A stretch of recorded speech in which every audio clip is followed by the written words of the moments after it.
Et on a passé le moment le plus difficile de notre vie ensemble. Et quand je me vois ce matin, je bénis le Seigneur. Je me souviens encore en 92, c'était un vendredi. Le 12 août, nous avons quitté Brazzaville. La deuxième phase de la proclamation des élections présidentielles, il fallait traverser le tour de la Bouézé-Vignane. Un homme de Dieu venu vers nous. Écoutez, vous allez partir sous Pente Noire. Quand je regarde Kali me regarde. Le premier tour a eu lieu dans beaucoup de perturbations. Ils sont dans les alliances. Il faut traverser le tour de la Bouézé-Vignane pour se retrouver à Pente Noire et par le train. C'était pas facile de venir. Il fallait partir. Nous avons pris le train à la gare centrale de Brazzaville. Et les gens fuyaient Brazzaville pour aller dans le tour, la Bouézé-Vignane à Pente Noire. Il manquait de la place ce jour-là. On est parti de Brazzaville à Pente Noire debout.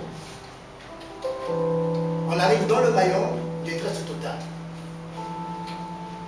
On est resté plus de 20 heures dans le Mayong.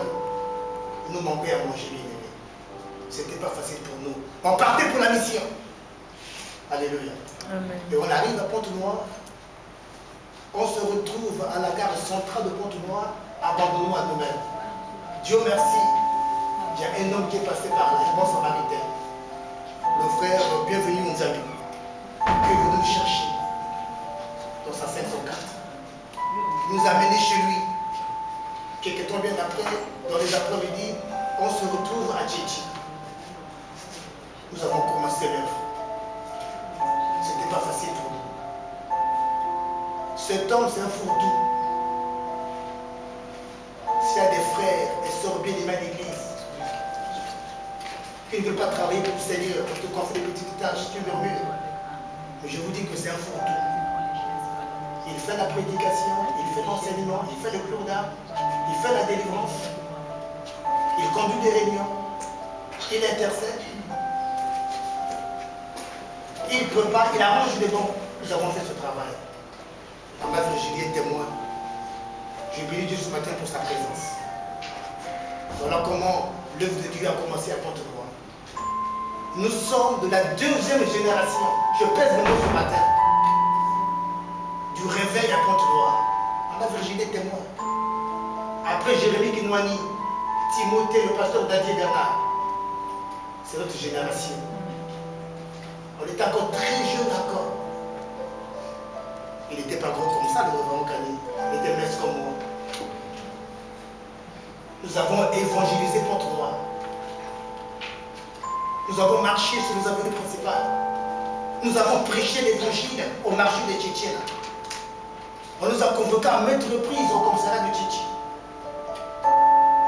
Menacés par les policiers. Nous avons tenu ferme. Nous avons annoncé la bonne nouvelle. Les hommes et les femmes ont été sauvés à Pente Noire. Et aujourd'hui, Dieu nous a fait grâce, on devient les hommes. Moi, c'est le pasteur Christian, je suis marié, j'ai qu'un enfant, mon enfant a 20 ans.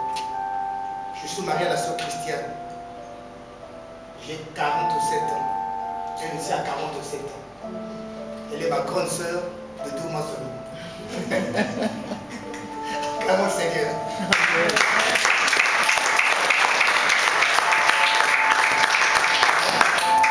Donc j'habite Pente Noire. J'ai béni Dieu pour le pasteur Kani. C'est pour cela que j'ai aimé. Il faut soutenir cet homme de Dieu. Il faut soutenir cet homme de Dieu. Il a quelque chose de Dieu en lui. La plupart des églises ici à Brazzaville en témoignent. Beaucoup m'ont dit, nous voulons bien voir cet homme de Dieu au milieu de nous. Mais c'est une grâce pour nous d'avoir cet homme auprès de nous. Il faut le soutenir. Il faut l'encourager derrière cette œuvre pour que cette œuvre puisse aller de l'avant. Pour que cette œuvre puisse grandir. À lui seul, il ne peut rien faire. Il a besoin de vous, il a besoin de nous. Soutenons l'homme de Dieu dans nos prières, dans l'intercession, matériellement, financièrement. Bien-aimé, que personne ne vous trompe.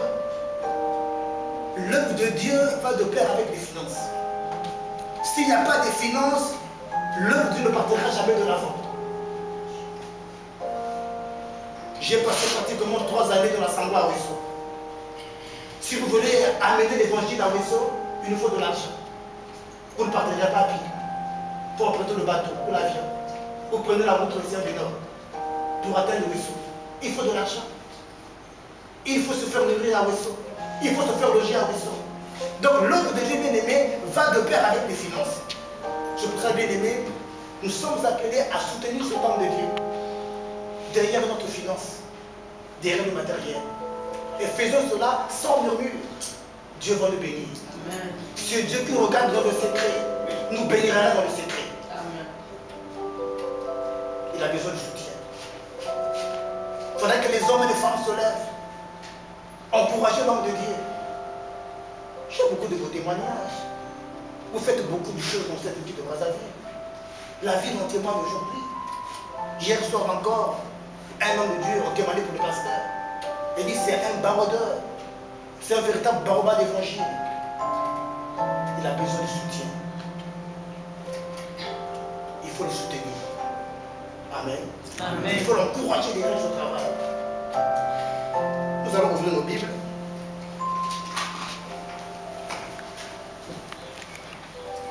Non, bien-aimé. Soutenons l'homme de Dieu bien-aimé. Il a besoin de ça. Dans nos prières, il faut être à ses côtés. N'abandonnez pas l'homme de Dieu. Il faut être tout autour de lui. Pour l'encourager, le pousser à lui de l'avant. Pour que ce œuvre puisse aller de l'avant. Alors pour ce matin de mon homélie, je veux parler de quelque chose de très capital. Je veux toucher un point sur l'évangélisation. Le témoignage d'une ménagère qui travaille dans la maison de Naaman. Dis à ton frère, dis à ta soeur, le témoignage d'une ménagère. Le témoignage d'une ménagère. Reprends cela à ton frère, à ta soeur. Le témoignage d'une ménagère. Amen. Acclamons le Seigneur.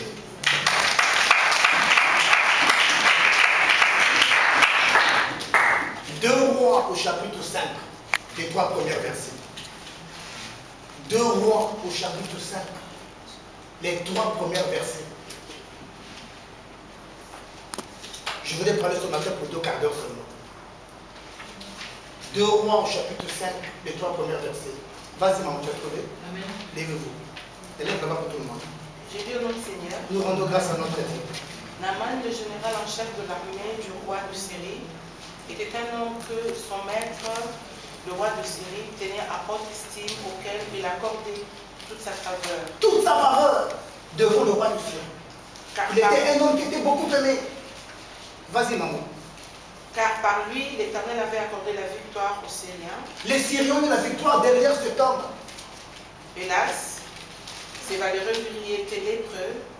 Or, au cours d'une instruction dans le territoire d'Israël, le troupe de pillards syriens avait enlevé une petite fille.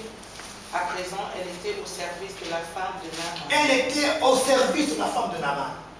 Alléluia. Un jour, elle dit à sa maîtresse, si seulement mon maître pouvait aller auprès du proche qui habite à Samarie, cet homme le guérit de sa lèvre. On peut s'arrêter là. Amen. Malheureusement, cet homme, ce général d'armée, ce chef d'état-major général de l'armée de Syrie, il était un homme lépreux. Et malgré sa lèpre, il était aimé et considéré par le roi de Syrie. Considéré et aimé par le roi de Syrie. C'est un homme courageux, un homme fort. Quand il partait sur le terrain, il revenait toujours avec la victoire. Il combattait très bien. Un homme fort. Aimé par le roi de Syrie. Ce n'était pas n'importe qui. Mais malheureusement, il était frappé par la lèpre. Bien aimé, un jour, il y a eu guerre entre Israël et la Syrie. Au moment où les Syriens repartaient chez eux, ils ont amené captif une petite fille d'Israël. Cette dernière connaissait Dieu. Elle connaissait la parole. Elle connaissait cet homme de Dieu qui s'appelait Élisée. Élisée était un homme de Dieu connu par cette jeune demoiselle.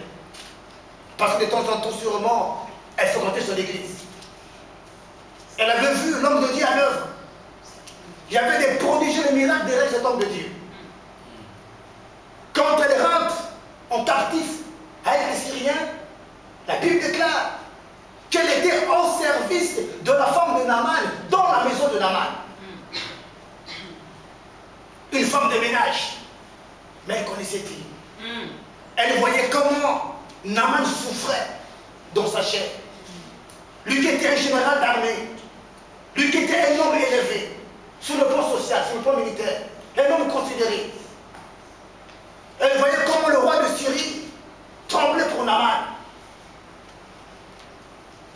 Mais un jour, elle a pris son courage. Elle a témoigné auprès de la femme de Naaman. Il dit, si mon Seigneur pouvait se rendre en Israël, auprès de l'homme de Dieu, l'homme de Dieu va prier pour lui. Il sera guéri et délivré de sa lèpre. Alléluia. Et le messager aimé. Elle n'a pas eu honte. Elle n'a pas vu le rang social de Naaman. Okay. Elle n'a pas vu le cadre là où elle était. Nous avons connu des hommes de Dieu élevés en dignité dans cette nation, qui travaillent au palais, derrière des hommes d'État. Qu'est-ce qu'ils ont fait pour le Congo-Brazzaville? Qu'est-ce qu'ils ont fait pour le Congo-Brazzaville? Des hommes de Dieu, élevés en dignité. J'ai rencontré un jour au bord de l'océan un homme de Dieu que je respecte beaucoup, le pasteur Mikutima. Ça s'est passé à Chimbamba, sur le pasteur Bas Jérusalem. Il était invité pour un séminaire biblique de 4 jours. Et ce jour-là, chez le pasteur Oba, on mangeait avec lui. J'ai dit, dis-moi un peu. Toi qui inventes l'évangile au Congo-Brazzaville aujourd'hui, là. Mais c'était toi entre-temps. Nous avons les images de la télévision congolaise. Avant le conseil des ministres, tu élevais la voix. Tu priais pour ces hommes, pour ces femmes. Où sont-ils aujourd'hui? Le Congo est où? Combien sont-ils convertis aujourd'hui, là? Incapables de témoigner le Seigneur. Incapable de parler de Jésus à ces hommes. Tu m'as mené combien de personnes à Jésus? Tu m'as mené combien de personnes à Jésus? Lui qui était dans ce milieu-là, incapable de parler de Jésus. Si ce n'est pas défendre ses intérêts propres à lui. Okay. Parler de lui-même. Défendre son ventre. Mais c'est des canaux que Dieu avait choisis. Qu'il avait placé devant ces hommes et ces femmes dans ce milieu. Pour entraîner ces hommes et ces femmes vers la maison du Seigneur. Incapable de faire ce travail. Dans les églises de réveil. Tu as mis des frères et des sœurs bien-aimés derrière ce milieu-là. Ils ont amené combien de personnes? Devant l'autorité, ils sont capables de parler. C'était le Seigneur. Mais cette jeune demoiselle, femme de ménage, dans la maison de Naaman, elle était au service de la femme de Naaman. Bien-aimée, elle n'a pas eu honte. Elle avait le courage. Elle a rendu témoignage. Elle dit, si et seulement mon Seigneur peut se rendre auprès de l'homme de Dieu d'Israël. Elle avait la foi, elle avait l'assurance. L'homme de Dieu va prier pour lui. Il sera guéri. Un général d'armée qui souffre, qui est malade, frappé par la lèpre. Le roi mettait beaucoup d'argent en jeu, beaucoup de voyages pour Naaman. Il était aux États-Unis, il était au Japon, il était en Afrique du Sud. On a dépensé beaucoup d'argent, il n'était jamais guéri. Toi, femme de ménage, dans la maison du général, tu vas oser de lever la voix, rendre du témoignage. Bien aimé, tu vas avoir le courage. Tu vas avoir le courage. Si elle peut seulement se rendre auprès de l'homme de Dieu, il sera guéri. Nous avons des hommes et des femmes qui habitent dans la ville, qui ont besoin du Seigneur, qui sont perdus, vautrés dans le péché, dans le désordre total, dans la coutume et la tradition, dans la franc-maçonnerie aujourd'hui. Il faut que ces hommes et ces femmes rencontrent le Seigneur. Mais nous avons des canaux que Dieu choisit aujourd'hui pour entraîner ces hommes et ces femmes vers la maison du Seigneur. Nous sommes combien ce matin dans cette salle de Seigneur? On est plus de 30. Si chacun de nous, pour une semaine, peut se mettre à la rue, se comporter, comme le cas de cette jeune demoiselle qui était dans la maison de Naaman, au service de sa femme, témoigner du Seigneur, entraîner des hommes et des femmes dans la maison du Seigneur. Facilement dimanche matin, nous remplirons cette salle. Amen. Amen. Nous sommes plus de 30 ce matin dans cette salle. Si chacun de nous seulement peut se comporter, comme le cas de la femme de ménage, qui était au service de la femme de Naaman, on se mettait tout simplement à la rue. Témoigner le Seigneur. Entraîner des hommes et des femmes vers la maison du Seigneur. Pour un dimanche matin, il manquera de la place dans Seigneur. Amen. Mais malheureusement pour moi et vous, nous faisons tout ce travail d'évangélisation. Nous avons baissé les bras aujourd'hui. Ce n'est plus notre affaire à nous. Nous rendrons compte demain près de nos Seigneur. Tu as ta famille avec toi. Tu as ta maison avec toi. Tu as ta ruelle avec toi. Tu as ton quartier avec toi. Tu as ton entreprise avec toi. Vous vendez au marché. Vous avez des hommes et des femmes tout autour de vous. Vous avez un cabinet médical. Chaque matin, midi, soir, les hommes et les femmes passent devant toi. Vous êtes incapable de lever la voix. Témoignez le Seigneur. Invitez ces hommes et ces femmes vers la maison du Seigneur. Christ a dit quoi? Crois seulement. Tu seras sauvé, toi et toute ta famille. Ta famille est où ce matin? Bien-aimé, mon frère, ta femme est où ce matin? Tes enfants sont où? Ma soeur, ton mari est où ce matin? Tes enfants sont où? Où est ta famille ce matin? Tu es incapable de parler à ton père. Tu es incapable de parler à ta mère. Il y a même des soeurs aujourd'hui qui sont incapables de parler à son mari de Jésus. Tu n'as pas le courage. Mais quand il y a une tissu qui est sur ton marché de poteau, tu as le courage de parler à ton mari. Il y a une tissu qui est sur ta poteau, maille à vert, maille à jaune. Tu as le courage de le dire. Alléluia. Mais tu n'as pas le courage de dire à ton mari que je vous invite le dimanche matin à un culte de louange et d'adoration. Tu es capable de le dire. Tu n'as pas le courage. Mais toi, tu as le courage de dire à ton mari que derrière le fleuve, bijou à ce qui est bimi. Bambou est bimi. Ngouba est bimi. C'est vrai. Et le pauvre, par peur qu'il soit isolé au lit tard la nuit, il est obligé d'agir. Alléluia. Amen. Alléluia. Alléluia. Le pauvre, de peur d'être isolé tard la nuit, il est obligé d'agir. Mais il n'agit pas parce qu'il t'aime. Mais il agit parce qu'il a peur d'être isolé tard la nuit. Alléluia. Amen. Cette jeune femme avait le courage. Elle dit, si et seulement si mon Seigneur peut se rendre ministériel auprès de l'homme de Dieu. L'homme de Dieu va prier pour lui. Il sera guéri. Et la femme de Naaman a écouté le message. Elle est partie dire à son mari. Elle dit, cette petite fille d'Israël veut te témoigner. Elle dit, si et seulement si tu peux te rendre ministériel auprès d'un homme de Dieu qui s'appelle Élisée. Il va se mettre à prier pour toi. Tu seras guéri.